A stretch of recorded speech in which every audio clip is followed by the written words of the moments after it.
time of year to me is glorious. It's wonderful, glorious, beautiful place to be. And I'm really pleased to be here and to welcome you all back. As you know, I've been trying to paint a picture. Up to this time, in some respects, it's been a little bit of a gloomy picture.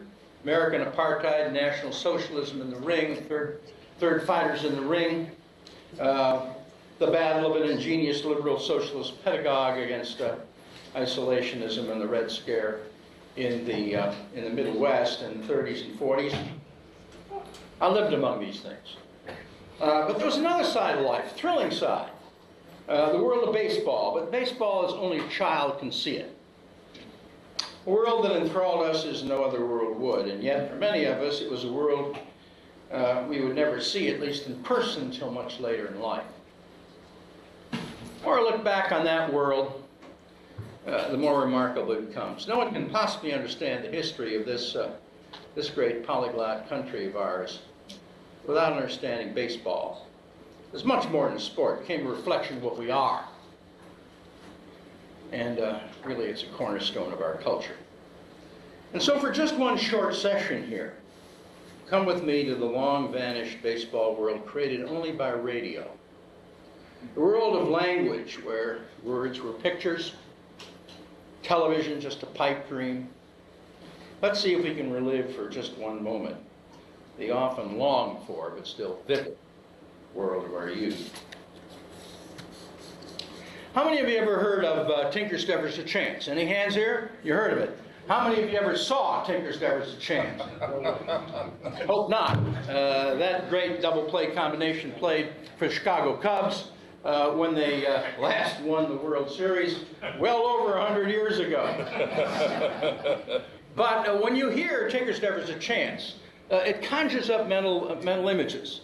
Perfection in the double play, teamwork, coordination, all those kinds of things in the imagination. How many of you ever heard of Boudreaux to Mac to Trotsky? I got some people here. Yeah, they were my Tinker's Never's a Chance when I was a kid growing up in Cleveland. And you know something? I knew exactly what they did. I knew their batting averages. I knew how they handled the ball. I knew just what they looked like. I knew how Lou Boudreaux would range long to his right, pick a ball off his toes, whip up in the air, jump in the air, and whip it down to Mac at second, just like Jeter does today in a way. And Mac would jump up in the air to miss a guy coming sliding in, trying to spike him onto the disabled list, and whip that ball over to Hal Trotsky at first. Hal Trotsky was a big guy, had the longest reach in baseball. He could hit like a Mack truck. I knew all that. And yet I'd never seen a Cleveland ball game. Never saw a ball game. How'd I know all that? And the baseball cards? Well, the baseball cards, you remember those cards that came with that sticky bubble gum that smelled awful? You used to pile up in the corner of your room until your mother finally came and threw it away. Oh yeah, and she also threw away those baseball cards. If she hadn't, you'd be on Easy Street today. I didn't know it all from that. I really knew it all from radio. It was from my imagination. And the tripwire to my imagination was a guy by the name of Jack Graney. Now, my hometown Indians in Cleveland were making a great run for the pennant during the late 30s. They had some great ball clubs. They had great personnel. The problem was they had an old crabapple by the name of Oscar Vitt that was coaching them. And they all got into fights. I think they had the greatest personnel in baseball. But in the 1936, they brought up this kid by the name of Bob Feller, right off the farm in Van Meter, Iowa. He's the fastest thing that ever hit baseball. Well, you know, the baseball cards we had said that Feller, they pictured him with a barn and a target on a barn. I remember it vividly these days. And they say he was tossing the barn, but he wasn't tossing the barn. He was talking to his father in front of the barn. They lied. The thing about his father was his father disappeared from that scene very quickly when Feller was 13 years old. He was so fast. He was pitching one night. It was getting a little dark. And his father called for a curveball. That was 2 fingers. And But the feller didn't see that. He thought it was one-finger fastball, broke 3 of his father's ribs. That was the last time his father ever taught for him. But at age 13, they knew there was something different about this kid. He was going to be something. Well, a fellow named Messiah Slotnicka was a scout for the Cleveland Indians, went out to Van Meter, Iowa, to scout another ball player. But somebody said, you ought to go over to American Legion and see this kid playing American Legion ball, fella. He took one look at him, and he signed him up. They signed him up at the age of 16 and brought him to Cleveland when he was 17 years old. Now, it's an amazing thing. Cleveland Indians didn't know, they didn't have much in the way of minor leagues in those days. They had them, but they weren't very active because it was a depression. Most teams couldn't afford them, the minor leagues. So they brought a feller, they bypassed the minor league, what there was of it, and they brought him right up to Cleveland, which was a 17-year-old kid. So they weren't quite sure how he'd do against Major League pitching, so they pitched him in an exhibition game. They pitched him against a team called the St. Louis Cardinals, which you know, but the ball players playing for St. Louis at that time were a group called the Gas House Gang. Any of you ever heard of the Gas House Gang? Yeah, you did. There was Dizzy, there was Daffy, there was Dazzy, there was Ducky, and there was Lippy. Dizzy, Dazzy, Daffy, Ducky, and Lippy. That's Dizzy Dean, Daffy Dean, Dazzy Vance, Ducky Medwick, because he ran like a duck, and Lippy Leo DeRocher, a man whose coach once said of him, this man has the infinite capacity to make a bad situation worse. A former pool hall hustler. In any event, he came up to hit against those guys, and they came barreling into Cleveland. And they were National League guys, and Cleveland was American League. So they came barreling into Cleveland, and they began to interview him. And there was a guy named Pepper Martin on that team. They were absolutely crazy guys. You throw sneezing powder down the ventilating shafts in the hotel. He was a great guy. But Dizzy Dean was supposed to be sort of an amazing kind of guy. He was a great pitcher. But they interviewed him. I said, Dizzy, is it true that you never finished high school? And yeah. I said, did you ever finish elementary school? No. How about second grade? Did you ever graduate in second grade? He said, no. And I didn't do so good in first grade either. Now, once Dean was playing in Detroit in a World Series, and actually St. Louis Cardinals, that Gas House Gang, they beat Detroit for the pennant and the World Series in the year before.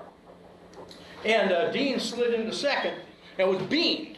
Knocked totally unconscious. They carried him off the field in a stretcher. Went to a hospital in Detroit. Next morning, the Detroit Free Press ran a headline. X-rays of Dean's head, find nothing.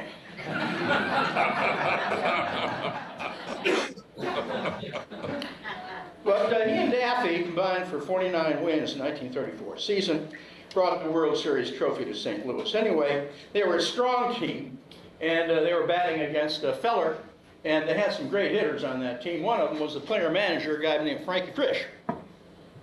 Now, he was a power hitter, but the first guy to face feller was good old Lippy Leo DeRocher. He was a great glove man. DeRocher couldn't hit much. Well, feller struck him out.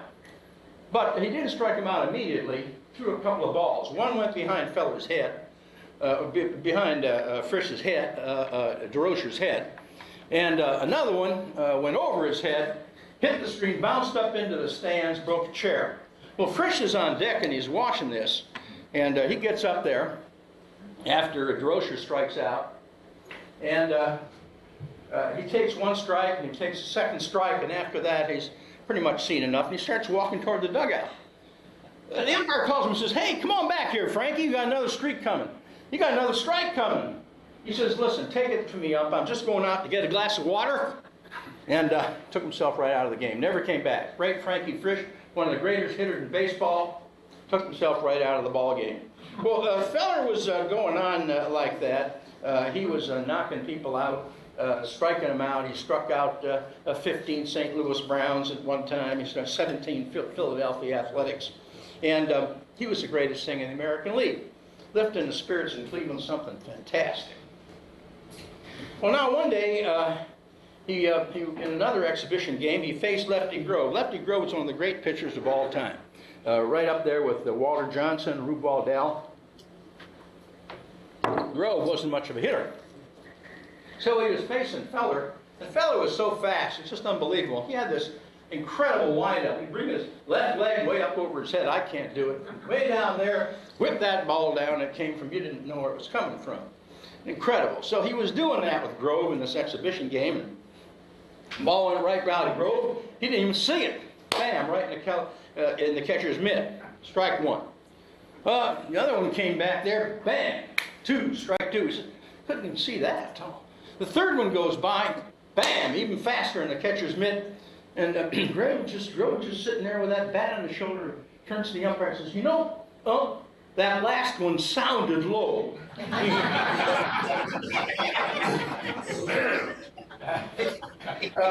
another exhibition game in Cleveland against the Giants, it was also seen the fella, the old farm boy, just slouched out there to the mound, and Giants are warming up. Starts pitching a couple, raises that left leg in the sky, goes down. Well, suddenly the entire team was transfixed. They were completely out of the game already. Red Smith, who was a great sports writer at the time, wrote for the New York Times. You may have read stuff he wrote. Said this, quote, 20 seasons have passed and the small tableau, that small tableau remains vivid in the memory of the witnesses. Those who were there do not tire of describing the scene. That day, they say, though talking of some personal achievement, I saw a pitcher. Well, when the Cleveland papers swarmed around the 17-year-old phenom Feller, just off the farm, he hadn't finished high school. They asked him, what was the secret of success? He says, well, how do I do it? I just rear back, and where the ball goes, well, that's just up to heaven. Heaven. Well, that's fine. There's only one little problem, just letting them go. Heaven couldn't always just find the plate. And the problem with that is when heaven missed, it always missed inside and near the head. So the greatest ball players in the American League were bailing out. Now, don't remember in those days they didn't have these Rawlings Extra Protective S100 fancy-dancy batting helmets. They just had flannel caps. And these guys were bailing out. Bucky Harris of the Washington Senators was coaching one day against Minnesota, Cleveland. He said, now you going out there and hit what you see. And if you don't see nothing, well, come on back. Bob Feller, the two-pitch wonder just out of Van Meter, was winning ball games, setting strikeout records every time he pitched, it seemed. And all that happened while Cleveland's economy was nosediving. The NRA hadn't worked. That was deemed unconstitutional. A lot of the programs in the New Deal weren't working. The economy was going from bad to worse. In '38, of course, Roosevelt tried to balance the budget. Things went even worse than that. And we all sort of knew that the war was coming one way or another. But when Feller struck out 18 batters in 1938 in a wingding of a ball game against Hal Newhouser, Detroit, well, no one thought about those things. And people thought they could even hear the whistles ring down on the old flats, factory whistles and so forth. People smiled again on their way to the unemployment lines. Even the apple sellers smiled.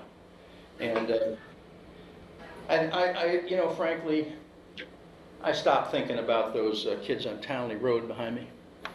I stopped thinking about that Nazi exchange student. Now, when Hitler marched into Czechoslovakia, well, fortunately, we were thinking about Bob Feller and 18 strikeouts against Hal Newhouser. When the war finally did break out, Feller enlisted in the Navy, and just 3 days after Pearl Harbor. And I didn't get to see him really until after the war was over, when the Indians in 1948 finally did win the World Series. Back in '38, Feller pitched that game against Newhouser. Well, I was there with my portable. I was there with my radio, and I saw every pitch of it. I saw every instance of it. And you could hear it just by going out on the sidewalk, even without a radio, because in Cleveland, everybody had it on. WLIW. And no one was thinking about anything else but Feller pitching 18 strikeouts against the Detroit Tigers. I was absolutely positive that Boudreau's the greatest shortstop ever, one of the greatest fielders ever, even better than second baseman Dorr. Bobby Dorr played for Boston, was a great ball player. I had both baseball cards, but I had to trade away Dorr. At one time, I somehow or other I was missing Boudreaux, and I traded away Dorr to get Boudreaux. But then I wanted to trade to get Dorr back, and who did I trade for? Well, when we went up to the rapid stop and got cards, they weren't all American League cards; they were National League cards too, and we didn't know those National League players. And I had this one player for something called the Brooklyn Dodgers, and his name was Van Lingo Mungo. And I could trade that guy because the guy's name was so weird, I could trade him, and I traded him back for Bobby Dorr and got Bobby Dorr back. Well, we didn't know much about Brooklyn, except they had these weird players like Van Lingo Mungo. And great thing about Jack Graney was that I knew what was going on in the Cleveland Indians games, even when the Indians were away. That Jack Graney brought it to me wherever they were. Well, if they were in Detroit, he'd bring it to me at the stadium. Chicago, Comiskey Park. Boston, Fenway, of course. In New York, he brought it from Yankee Stadium. But there's always this funny sort of thing when they were away in the press box. There was this sort of a ticking sound in the background. I never paid much attention to that. But the thing about Graney was he was always in great danger of being hit by a foul ball. Whenever he was away, it seemed that the balls would come right up in the press box and bang, they'd hit right up there in that press box. The guy next to him say, hey, Jack, duck, it's coming up there. Bang, whoa, that was a close one. You could say that again, absolutely a close one. Well, I went all through the 30s and early 40s thinking, poor Jack Graney might get killed. I never might see the end of one of those ball games. But he was very lucky, this Jack Graney. He never got hit. Well, things were improved in Cleveland when the war broke out. It was a Rust Belt town, after all. Scrap metal dealers who've been driving truck between Cleveland, Youngstown, and Toledo. Suddenly those guys are overnight millionaires. And but things began to move down on the flats. Public Steel was going full blast. Warner and Swayze, Chevrolet plant based down there, was making tanks for the Army, and things were going pretty full blast. So things took a turn for the better.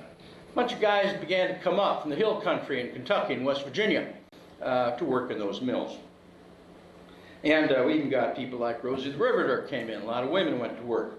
The apple sellers had all but disappeared from the streets in downtown Cleveland. The unemployment lines also disappeared, and folks had some money in their jeans. Of course, the competition in the American League sort of crumbled. As the good guys like Feller had gone off to war, Ted Williams went off to war, Maggio, all the rest. Which, you know, they were even watching girls' baseball down at the stadium, and it was darn good baseball, as a matter of fact. I think they made a movie about it not too long ago. Jack Graney just kept broadcasting through the war just as if nothing had happened. And they were even broadcasting these games, I understand, to kids overseas. The men in the service keep their morale up. And we were in the middle of tinfoil drives, scrap metal drives, paper drives, and all. But we always had the ball game on while we were doing that. It was a patriotic thing to do, and we loved it. Of course, after the war, when Feller finally came back from the Navy in the Pacific with 8 battle scars, I finally saw him because my Uncle Abe, the scrap metal dealer, well, he now had a box seat behind home plate. And I suddenly realized that Jack Graney had been broadcasting the WLIW from right in that downtown studio all the time. He never went to a big stadium. He never went to Comiskey Park. He never went to Fenway. He never went to Yankee Stadium. Nah, just there in WLIW all the time. And those great balls hitting the catcher's mitt when Feller would pitch, those just people hanging on the table. And those foul balls that came up in the press box with the broom handle being pounded into the ground. And all I was doing was listening to the ball games, courtesy of Western Union, something that ticking came over. Well, S1C was a strike 1 call, and S2F was strike 2 foul. Those are the balls that came up in the press box. That's all it was. All the rest was grainy. Well, grainy in my imagination. It's a letdown when I finally did find out about it. I didn't want to believe it at first. Frankly, sometimes I wish I'd never found out about it.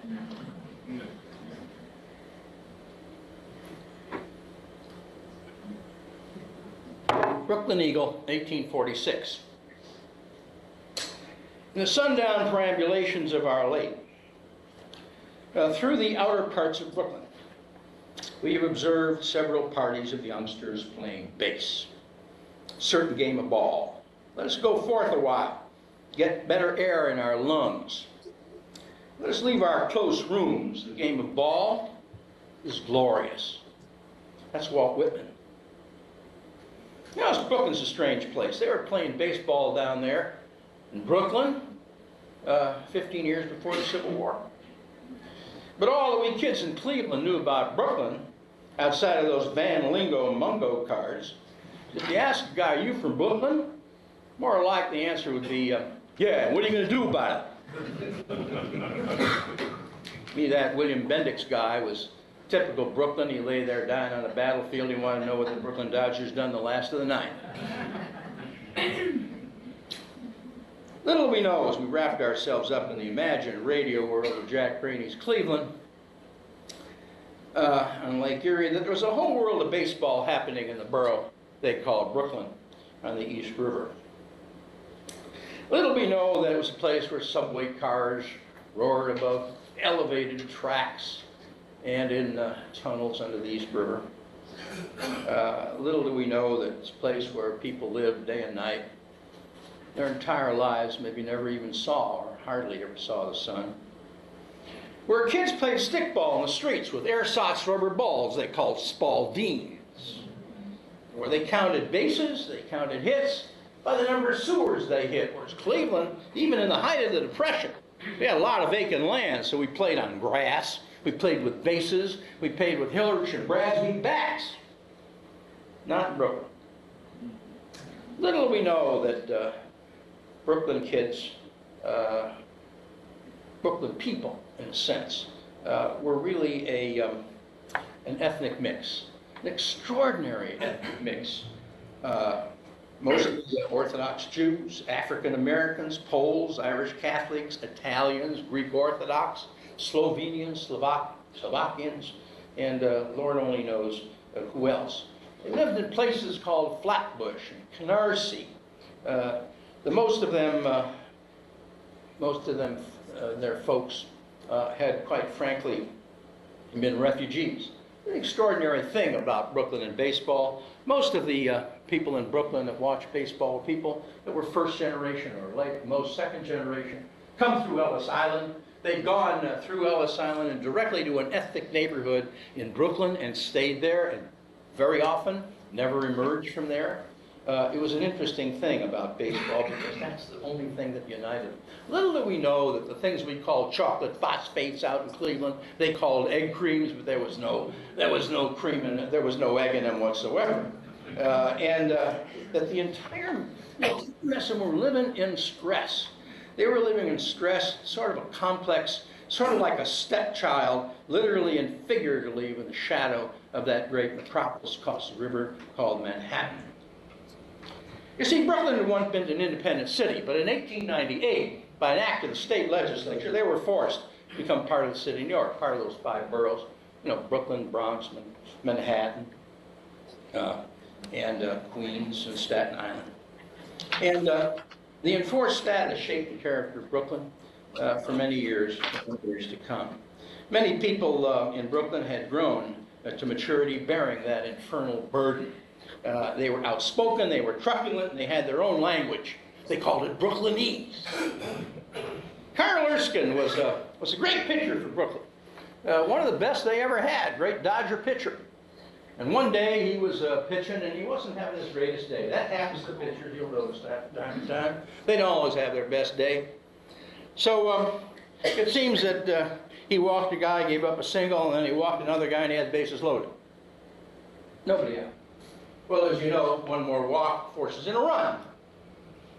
Guy in the stand says, "Come on, Erskine, we're with you. We're all behind you." Ball 1. "Erskine, come on. The guys in Flatbush, we love you. We know you can do it, boy." Ball 2. "Hey, Erskine, only 2 more. You're going to get him. You're going to strike him out. There's no hitter. We're no hitter. We with you, Erskine." Ball 3. "Hey, Erskine, you can do it. We know you can do it. You're going to do it." Ball 4. Hey, dresser, throw that bum out of there. Bridge, Manhattan had skyscrapers. Wall Street, theater, great ocean liners docked in Manhattan, cargo ships docked in Brooklyn. Broadway had a glamorous name, Flatbush. That sounded sort of funny. But most of all, they played in the Bronx. Manhattan boasted the invincible giants of Jack McGraw, John McGraw in the early 30s, and of course the legendary baseball dynasty of Joe McCarthy, the Yankees, in the 40s. And the unrelenting hatred that those baseball clubs unified that entire pugnacious mix in Brooklyn, as did no other factor in this great melting pot of ours called the US of A. I mean, those Brooklyns just hated the Giants and they hated the Bombers, something fierce. But in learning baseball, they learned America. Little do we know in Cleveland that in the Brooklyn of Van Lingo Mungo, the Dodgers, or dim bums as we used to call them, they were affectionately called that. They weren't a baseball club, they were a religion. A strange misfit Rube Goldberg baseball field they played on, that one, a ballpark, was a cathedral. It was named after a guy named Charles Hercules Ebbets, and it originally converted it from a pig-town garbage dump in 1913. At that time, it formerly been a place where pigs were fed, and it still smelled when they'd opened it up. But this Ebbets Field was the most mixed-up ballpark ever. It was built on the outfield was built on 3 different slopes to begin with. It had 289 different angles to really confound a visiting team. Now, there was a guy named Abe Stark was a clothier, and he'd erected this sign way out in the outfield, hit this sign, win a free suit, out in his place on Pitkin Avenue. And there was this Schaefer beer sign. When the H lit up in the Schaefer beer sign, you got a hit. When the E lit up, there was an error. If that wasn't enough, they had this lady that no one ever saw called Gladys Gooding, who played the organ. And when the in a girder someplace under the upper deck, and when the visiting team warmed up, she would play To Each His Own. And then there was this nutty band called the Dodger Symphony that couldn't play much music, but they were funny as all get out. And finally, there was an old lady who everybody could see named Hilda Chester, sat out in the bleachers ringing a cowbell the entire game with a great big sign that said, "Hilda's here," and writing love notes to the outfielders. But the most incongruous thing about the Dodgers altogether, stranger even than Ebbets Field and all these characters, was that the most beloved Dodger baseball icon of all, the voice of all for 15 years, from 1939 to 53, was a loyal son of the Old South, a Confederate. Who was he? He was a guy by the name of Red Barber. He was still fighting the Civil War when he came up. Barber, a real son of the Old South, born in Mississippi, raised in Central Florida. That's not a place where they have Tony beaches and condos. No, they have a lot of segregationists down there, the Ku Klux Klan, and things of that nature. Usually his people down there were people who reviled the ethnic mix who were Barber's audience in Brooklyn. Larry McPhail brought Red Barber up from Cincinnati. Now Cincinnati, as you know, is the very bottom of the state of Ohio, practically part of Kentucky. And he'd been broadcasting down there. Brought him up in 1939. And McPhail was a great promoter, actually introduced night baseball. When he brought Red Barber up, why the Yankees and the Giants and the Dodgers had this pact, they certainly weren't broadcasting much baseball on radio. They figured it kept the fans away from the stands. Point of fact, Red Barber broke through that with Larry McPhail. They started broadcasting the Dodger games. So of course the Yankees and Giants started too. And you know what happened? Fan base expanded exponentially. They reached women. For the first time, women began to come to the ballparks, began to listen to ball games. It was a great, great move, entrepreneurial for him. Well, now, Barber, it turns out, was as quirky and asymmetrical as Ebbetsfield itself. He wasn't just an announcer, he was a storyteller extraordinaire. See, he came from the South, came from a point. His father was a railroad engineer, and he would come home at night, get out of his grease-filled overalls, and Red would sit there and just listen to him recount these stories all night long. But his mother was a grammar teacher in school. She was an extraordinarily good teacher, and she insisted on precise grammar. That combination of storytelling and precise grammar, together with a sort of an innate genius, made of this guy, Red Barber, one of the most extraordinary announcers baseball has ever had. They've really never equaled him since. He could tell you what was happening on the playing field, not only accurately, but colorfully as well.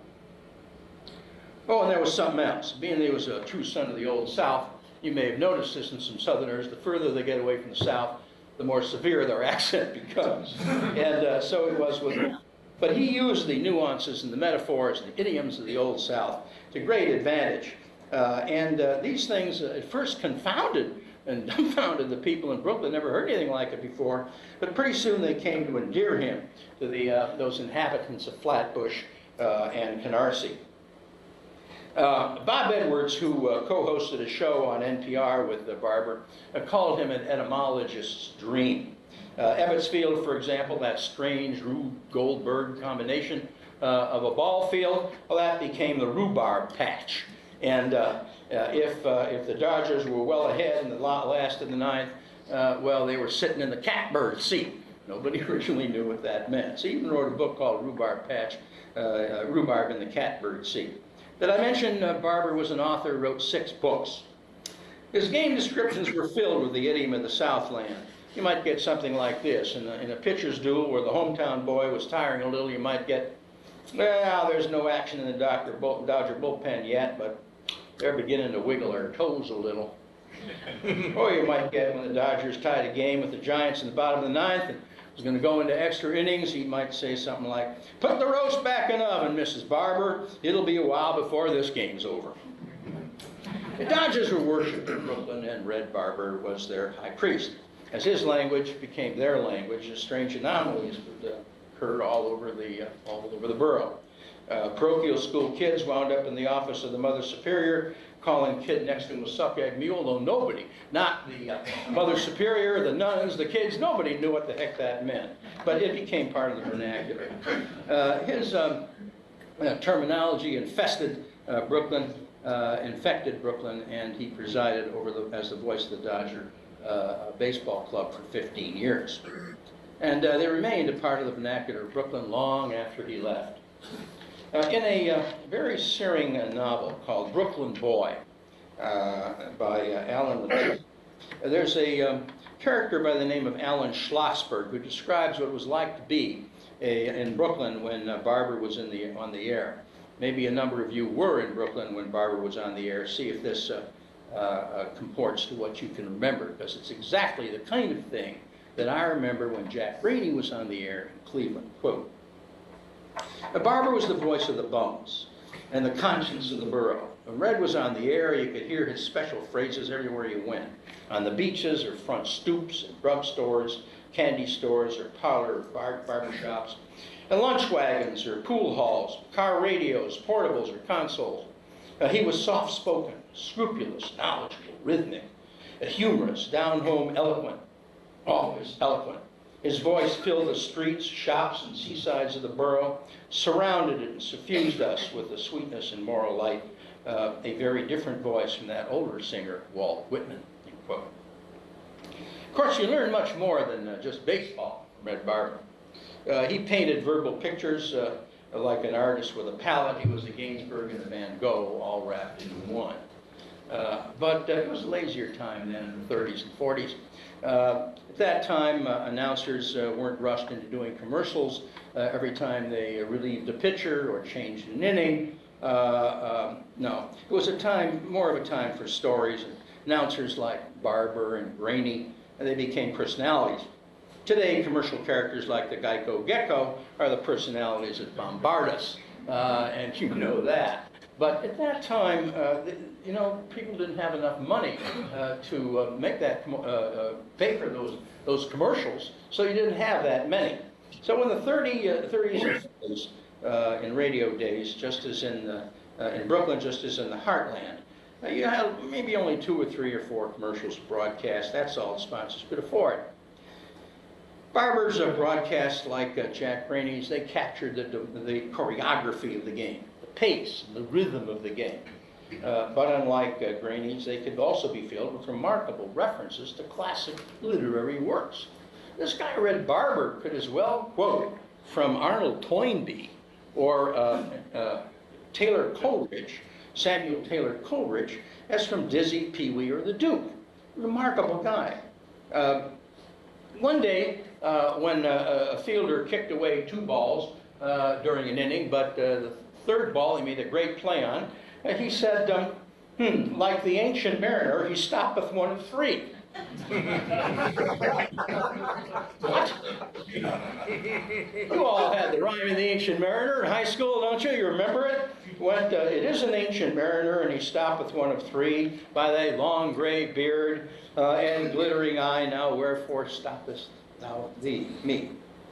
The mariner has stopped 3 men going to a wedding. It is a glint of recognition I noticed out there in a number of you. I had it. We all had it in high school. Let me tell you. Jack Brainey in his balmiest day would never have come up with that one.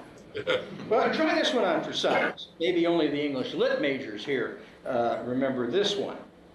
Dodger leadoff man hit a double, and then no one else got a hit. They left him stranded on second. So Red remarked, they left him languishing there like the prisoner of Chillon. Now, come on. The reference might have qualified as the basis at that time of Clifton Fadiman's information please. Today, maybe Jeopardy. But the reference is, of course, to Lord Byron's sonnet on Chillon, a prisoner of Chillon. Don't ask me about Jack Brainey on that one. If you ask Brainey about that, he'd say, who's Byron, the shortstop? The arrival of Jackie Robinson in 1947 was a great traumatic event in the life of Red Barber. When he heard it was coming, he told his wife, you know, I'm going to have to resign now. I can't possibly broadcast. His wife said, well, you know something, if they asked to resign, he said, no, they haven't. Well, you just broadcast the first one and see what happens. He did. The arrival of Jackie Robinson caused an enormous, drastic attitudinal adjustment in the old Confederate Barber. The remarkable stoicism and the bravery of this splendid athlete under a withering barrage of beatings and spikings and brushbacks and racial epithets moved him as nothing had before. He looked into his own soul and didn't like what he saw there. He underwent an epiphany, and he became a convert to the cause of African-American integration into baseball. And like many converts, he became a proselyte. Before long, and with an enlightened Southern convert broadcasting, the remarkable polyglot Dodger fans took Robinson into their own hearts. He's a ball player. He was their ball player. He was a guy like they were, an outsider, an underdog, battling upstream against the current. And that was all that really mattered. Robinson didn't disappoint. In 1947, he made Rookie of the Year, despite the beatings and the brushbacks and the spikings and the epithets. It was perhaps baseball's finest hour. But only 2 months later, in the American League and in Cleveland, without much notoriety, Bill Veeck brought up Larry Doby. Now, that was no bed of roses either, but in this case, remember those kids were coming up from West Virginia and Kentucky working steel mills? Well, they were still there. And that was a more hostile audience than Brooklyn than Robinson probably had in Brooklyn. But 1 year later, Veeck brought up the ageless legend Satchel Paige. Maybe some of you may remember him. Both Paige and Doby would make the Hall of Fame, and with Paige and Doby playing on the team, the Indians won the World Series in 1948. That was the first time in 28 years, and I got to tell you, skin color was very soon forgotten. Paige, who dominated the Negro Leagues for over a quarter of a century, was one of the most spectacular characters that baseball has ever produced. With a twinkle in his eye, he hit Cleveland like an aurora borealis. Raised in reform school, and he often used to say, "Don't look back, something might be gaining on you." But probably his age was listed as 42, but most people thought that as a result of the bad birth records kept in Alabama around the turn of the century, he was more like 52 at the time. But said Page, you know, age is just a matter of mind over matter. If you don't mind, it don't matter. Joe DiMaggio batted against Page in an exhibition game, called him the greatest pitcher ever batted against. Satchel had beaten Dizzy Dean in an exhibition game, 2-1. Dean was the finest pitcher at the time. He was a showman with a great sense of humor. "Son," he would say, "what kind of pitch would you like to miss?"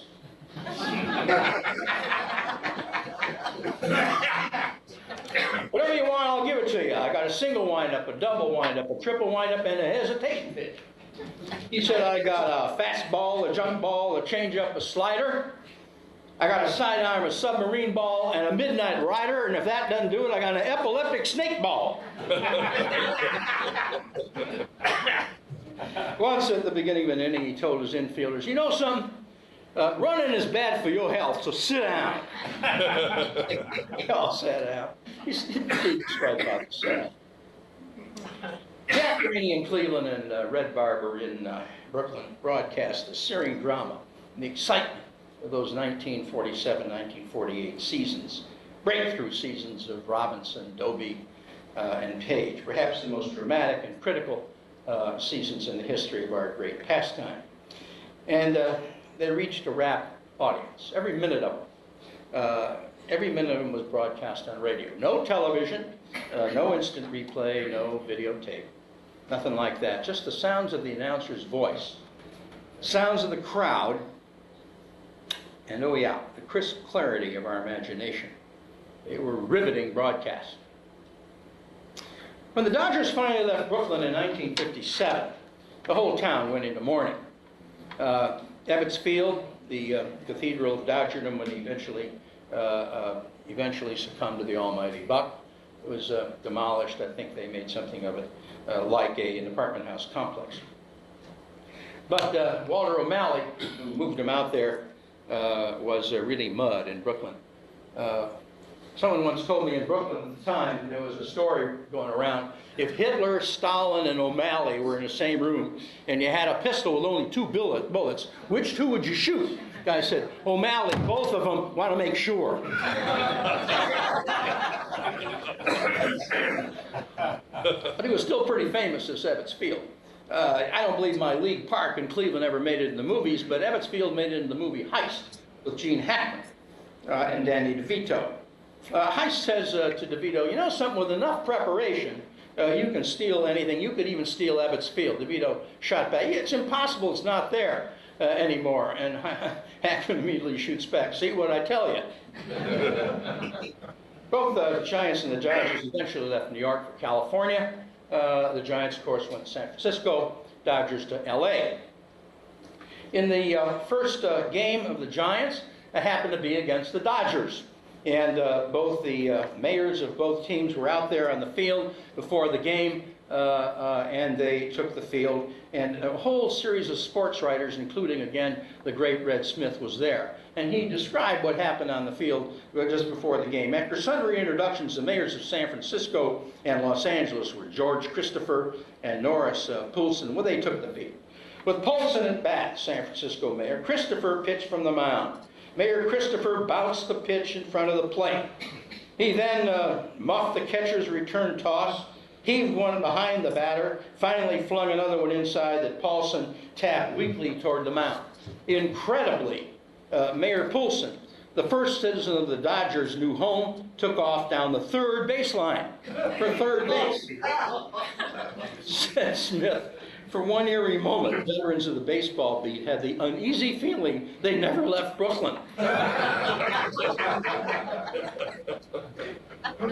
In his recent documentary on baseball, Ken Burns describes baseball as a haunted game where every player is measured against the ghosts of all who've come before.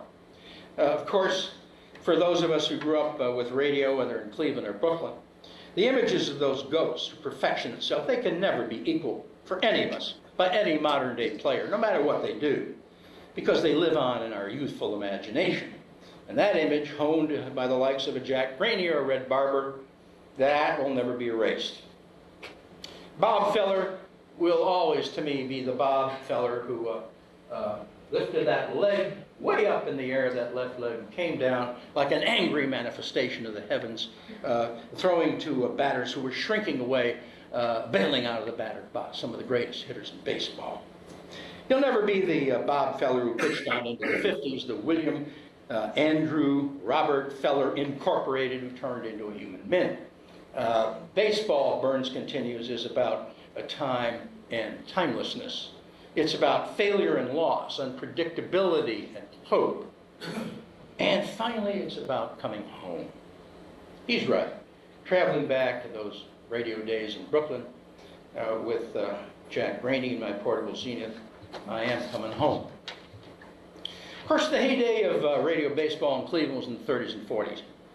Long time ago, and Jack Brainey didn't have the metaphors and the colorful homilies of a Red Barber. Brainey never chided himself as being a suck-egg mule or sat in a catbird seat, idioms which endured the old son of the Confederacy, so to that ethnic mix of Dodger and Yankee fans so infinitely different from himself. I don't believe Brainey ever published a book about baseball or anything else for that matter. And I guess compared to cosmopolitan New York market, the bushes of old Rust Belt Cleveland there was sort of like something akin to the minor leagues. Especially during those days in the 30s, when the economy was crumbling, we all knew war was coming. But it was a time when Cleveland desperately needed heroes. Baseball gave them to us. And it was a time when, to the many thousands who couldn't afford the 50 cents to get into League Park, the tick of admission to the uplift that baseball brought, what was it? It was just a little Zenith portable radio. Jack Brainey has long disappeared into the dustbin of history. Go out to Cleveland today, there are very few people, if any, that even know who he was. But the baseball world that Jack Brainey brought to me, long before I ever witnessed a ball game, that world is still very real. And the memories of that double play combination of Boudreaux to Mac to Trotsky, that great playing combination I never even saw until long after the war was over. The wild but devastating young Bob Feller, who I also didn't see until long after the war was over, are as vivid to me now as they were to me as a kid growing up in the gloomiest days of the 30s. They were my guys in the field of dreams. They were my guys coming out of the cornfield. They were then, and they remain to me as vivid as I'm sure the Duke and Pee Wee and Jackie and Roy and Lippy Leo that the old redhead portrayed still are today in the minds and hearts of thousands of Brooklyn kids who never got to Ebbets Field, even though most of the kids are probably undoubtedly a long way from Brooklyn today. You know, it's a fantasy that was painted during dark times, but in vibrant colors and with an indelible brush. Those colors will never fade. Comes right down to it. I guess that's what baseball is really all about, isn't it? Thank you.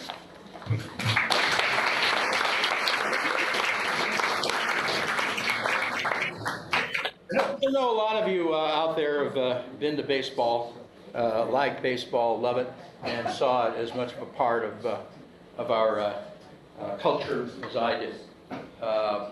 What I've done essentially is divided this 6-lecture series into 2 sort of trilogies. The first 3 I've dealt with pictures of the world as I saw it in the 30s and early 40s. Next week, the next 3 will deal with the war years, starting out with coming of the war in the Pacific, going on to the beachheads of Normandy, and finishing up with the Einstein and the atomic bomb. But in any event, I'd love to hear from any of you who've got anything to say about Brooklyn and baseball, and I see a lot of hands up. Let me start over there. Hi. Yeah. Speak up a bit if you can, because we don't have one of those hand mics. The first baseball game I ever saw, my father took me to Brooklyn. and it was Van Lingo Mongo who was pitching. I'll be I darned. have to tell you that his leg went up as high as Bob Phillips. Did they really? He said, for those of you that can't hear, Howie just told us that the first ball game he ever saw in Brooklyn, Van Lingo Mungo, there was such a human being, was on the mound, and his legs went up as high as Bob Feller's. I never knew that. It was a card. It was a very interesting card, but thanks a lot. Yes, sir? You want to read a good book on Satchel Paige. There is a biography called Satchel that came out last year. Yeah. Phenomenal. I mean, the guy had to be the greatest pitcher that ever got into baseball. It was unbelievable. I couldn't agree with you more. I think he's probably one of the greatest phenomena of baseball. The gentleman said that there was a book has just come out recently about Satchel Paige, and he was one of the greatest ball players of all time, one of the greatest pitchers of all time, probably, maybe the greatest. I mean, probably pitched longer than any other man ever has in baseball. And what he did in the Negro Leagues, you know, we'll never know half of it, but the stories are incredible. Yes, sir, over here. I was 13 in 1948, and a relative of mine next door neighbor was Lou Woodrow's aunt.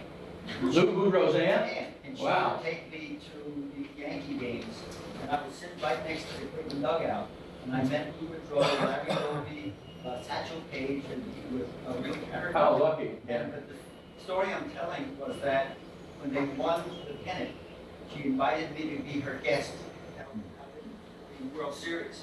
My mother wouldn't let me go. She can't miss school. I kept telling her that I'm a good student from you. She said, well, you can go next year. Yes, sir, right here. 1955, I was a 21-year-old, and I arrived on Queen Elizabeth from South Africa, actually by and I had been raised on cricket. You've been raised on cricket in South Africa. I'm just repeating for the people in And Great the Britain. first game that I saw was at Ebbets Field between the Dodgers and the Giants. And boy, what an eye-opener. The first ball game you saw after arriving from South Africa was at Ebbets Field between the Dodgers and Giants. What an eye-opener. I bet it was an eye-opener. Fantastic. You never saw anything like that in South Africa. Yes, ma'am. First of all, I have to say I take exception that you didn't mention the Bronx as much as Brooklyn. All right. Wasn't this important? And secondly, when you talk about images that have in your account, Right. I think one of the reasons is it was on radio and not television. You Right. have to use your own imagination. You got the point Just exactly. as we did listening to Let's Pretend by Ella Hayes. Absolutely. Let's pretend Helen Hayes, talking about the images being more vivid on radio than they are on television. Absolutely true. I remember them clearer now, anything I see on television. Did I cut you off in the middle of a sentence? I didn't mean to. Okay, let's see, way back there, and then we'll come back up here. Up there. From a book point of view, Ladies' Day was the most wonderful thing. Oh, was it? For 50 cents, you could go to a ball game on Saturday and sit in Ebbets Field and watch the Dodgers play. Fantastic. It said Ladies' Day was the most wonderful thing from a woman's point of view. For 50 cents, they could go to Ebbets Field and sit in the ballpark on Ladies' Day. The Dodgers were an interesting group of people because they lived in Brooklyn. And you not only knew who the ball players were, but we knew every one of their wives. I could still list Fern Farillo, Rachel Robbins. No kidding. Wow. Can you say that louder? I wish they could hear that out there. Knew all the ball players' wives in Brooklyn. They lived in Brooklyn. Everybody knew them. It was all part of the culture and all part of the mix. Great thing. It was a different thing in those days, but it was a wonderful thing and a great thing. These people really got to know America, getting to know baseball. Now I missed you over here. I'm sorry. And then I'll get to you. Yeah, I'm sorry. It's just a general feeling that I'm like, people's opinion on it. So the radio gave you the ability to imagine. So when it came time to war, and you listened about war on the radio, how did you feel when TV came and you watched war on TV? How did I how did I feel since I was listening to war on radio and it was quite vivid? How did I feel when TV came along? That was quite vivid on TV. I must tell you, I'd never imagined anything like that because it was so vivid in the Second World War. They had those scenes right after the battlefield. Of course, today it's incredible. But I got to tell you, baseball was an imagination thing for me.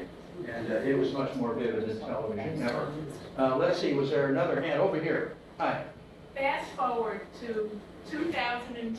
Yeah. Is there something in our culture today, in your opinion, that brings the kind of mind unification that possibly baseball did to the people? Anything that brings mind unification Well, by in our mind, country. a common cultural influence that is a unifying thing. Boy, that's a good one. That's a good question. Anybody got an answer for that? Anything in today's culture that brings us together? As for example, what baseball did? The computer. The computer. The computer is the thing that brings us close together like baseball did. I saw a hand up over here on the side. You had your hand up. I was gonna say the Mets. The what? The Mets. The Mets. Anybody back there? Any Sunday is answers? the only national thing that we have in common. That's Super Bowl Sunday. Super Bowl Sunday. Any others? Don? How about Facebook? Facebook. Yeah, it probably does. Facebook is probably something that brings a lot of people together. You've got grandchildren that get you on it, okay? No, I'm sorry, I'm serious. Yeah, Not for the American society, but the one sport that we don't focus on, Yeah. football or soccer, truly is a national sport in most countries and is a unifying factor. it is.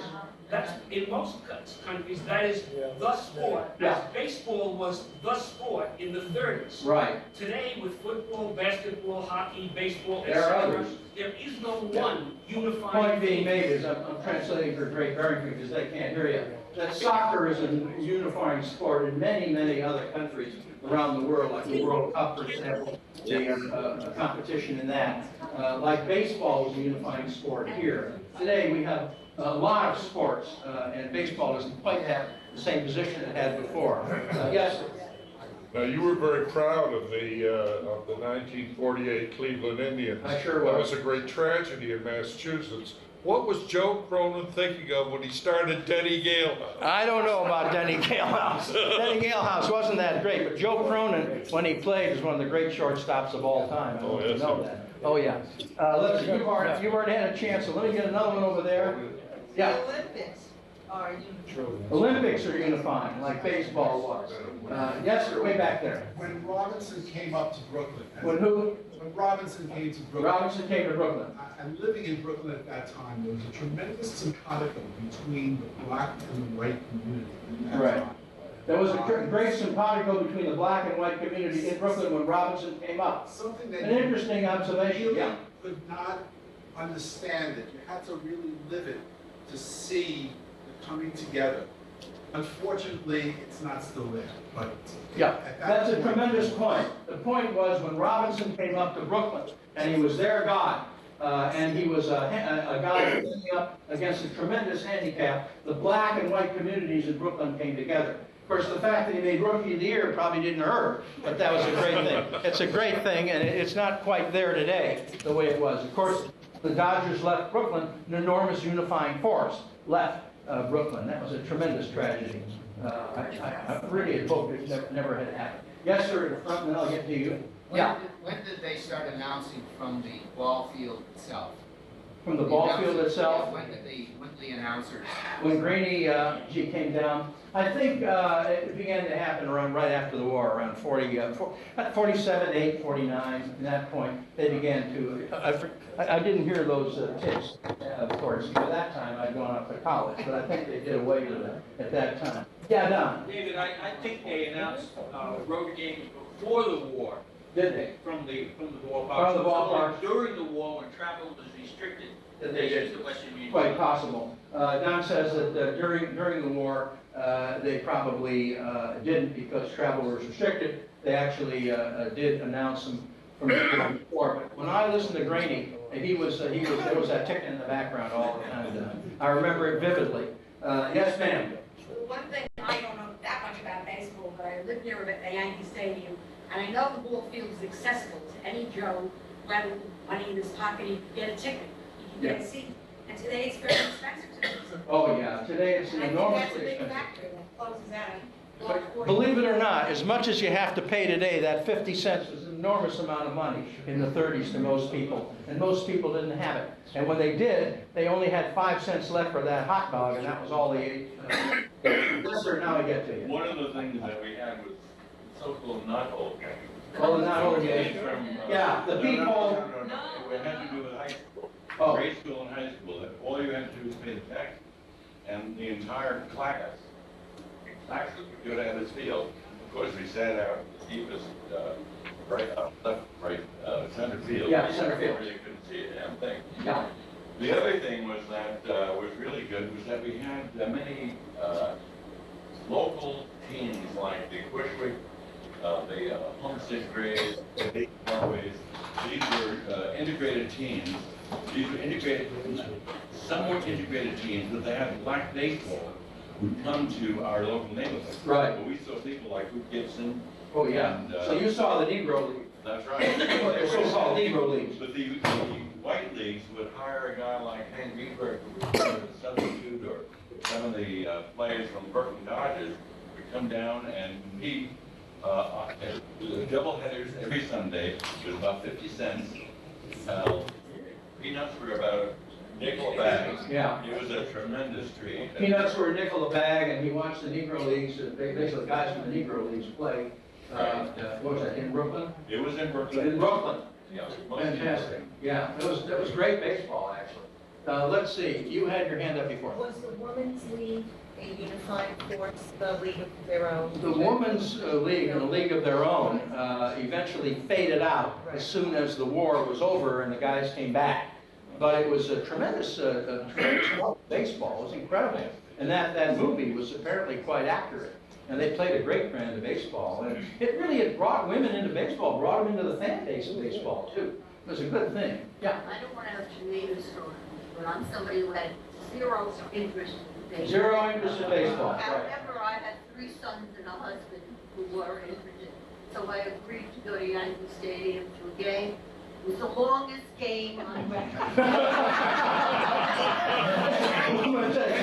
The 3 sons and a husband loved baseball. She didn't like baseball at all. They finally got her to go to a Yankee game. It was the longest game on record. That's tremendous. Let's see, anybody else? Yeah, up there. Getting back to a League of Her Own and women's Yeah, baseball. League of Her Own. There are 2 scenes in that movie which actually acknowledge what you've been saying about the unification of baseball. Right. One is when Marla, the ugly girl, gets picked up and leaves. As she is leaving the station, on the reflection on the train is an American flag, a huge American flag, and what a unifying picture that was. And the other thing is they get to the ball field, and at one point, a black woman who is not part of any team picks up a ball and throws it. And she throws it at Gina, it's my favorite movie. She throws it at Gina Davis, and Gina Davis goes, wow. And she looks at, and the black woman goes like this. Look at me, everybody. She goes, I'm going to be there too. It was a brilliant. That's fantastic. How do I translate that for good? But it was basically about women's baseball and how it was a fantastic influence, and how at the end of the great movie about it, there's a black woman that throws the ball on the field. It has a great feeling of satisfaction, as if to say, hey, we're here too, and we're going to be here, and of course they were. Let's see, down here now. Yes. Yes, ma'am. I just want to go back to radios, the power of radio. Yeah, power of radio. With radio, and my parents would go over the Kosciuszko Bridge to Lower Manhattan every Sunday with my 2 older brothers. We'd listen to The Shadow and all of those. And today, I still am a radio person. If I want to listen to news, or just as I go around the Berkshires, I have public radio on. It just has stayed with me. It's my favorite medium. Right. On the television, computer, or anything else. Yeah, something that affects the radio, that when they got to listening to baseball radio and those days over the Kosciuszko Bridge, listening to The Shadow, Who knows what evil lurks in the house? Anyway, all of that is in there with her, and she listens to radio today and becomes an inherent part of it. Let's see, you had your hand up before. I just want to say, we were fortunate enough to have television very early on, and I remember watching the games. This was in Boston, Red Sox games, when, and it was fun watching them, but I always had the radio on because the announcers did such a marvelous job compared to what was being said on television. Absolutely, it's true, it's much more colorful. Yes, sir. Barber, Barber, you still here? Barber? Any comment from Greg Barrington? Anything from Greg Barrington? Any questions? Okay. I see the hands up over there. Yeah. Speak up. Speak up. As a kid in the early 50s, I and my friends would wait outside the players' entrance at Ebbets Field and hand the players self-addressed postcards that they would autograph at their leisure and send back to us. I would still have them today, but my mother threw them out. Oh, you all heard that? Along with your first edition of Superman comics. Yeah, that's comics I know. Don't tell me about it. I know. Reagan? I think Ronald Reagan may have done that too. Let's see, who hasn't had a chance? There's somebody up here you're pointing to. You haven't had a chance. Bill Allen. How about Bill Allen? Bill Allen. Great announcer, great announcer. You know, later, of course, Red Barber had a breakup with the Brooklyn team and went to the Yankees. He was a great announcer with Bill Allen, of course. There's another great announcer that announced with Red Barber when he was with the Yankees. He was a great announcer for the Yankees as well, by the way. Also, yes, sir. one quick question. When did the PAL start? When did the what? PAL. PAL, Police Athletically? Did it have any relationship to that period of time? I have no idea. That's a good question. I don't. Do you know Howie? PAL is still going on because when I was a kid, we used to live in the mid-sentence and we played at PAL. You played in the PAL. Well, the question's about the Police Athletic League, which is a terrific organization. They played at Ebbets Field. I know, you know,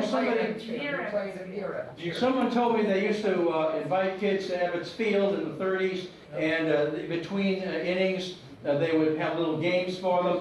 Curiously, remember that? Yeah, curiously enough, I was at a ball game in North Adams just this summer, the steeplecast. And they were doing just exactly that in between innings. They were having the little kids would go out there, they had little fungo games for them. The PAL was still going on. It's right.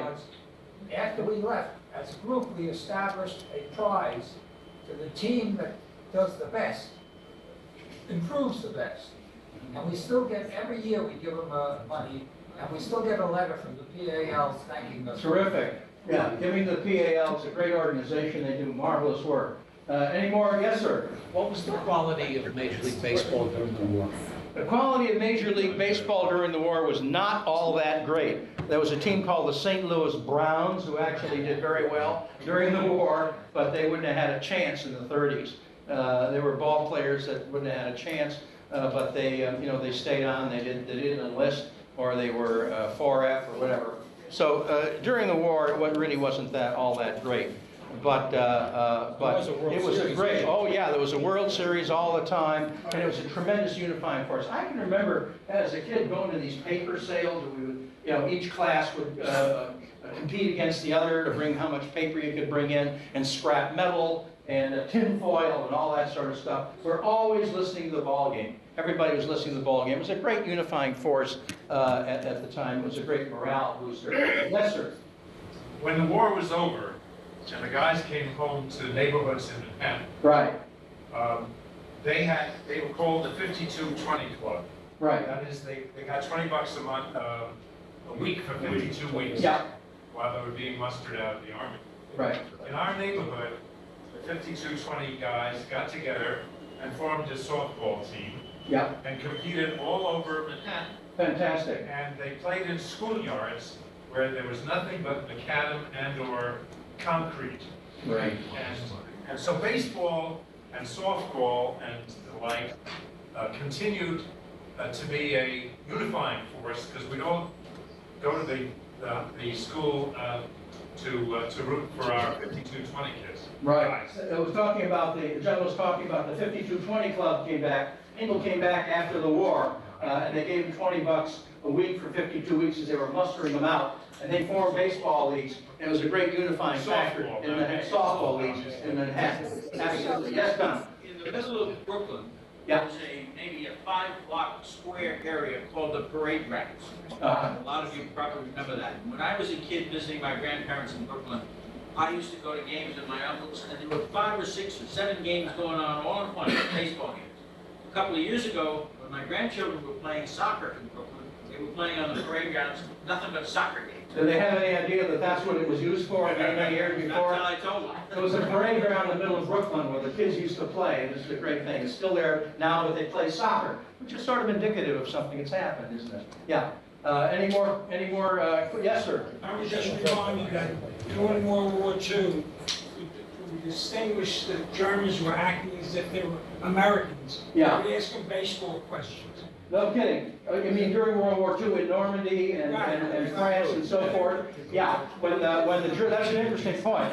When the Germans were trying, particularly during the Battle of the Bulge and other places in Normandy too, before that, where the Germans were trying to act like Americans and they had perfect accents, but the guys would ask them baseball questions, and that's the way they would trip them up. Very interesting point. One of those typical things. Very good point. Yes, sir.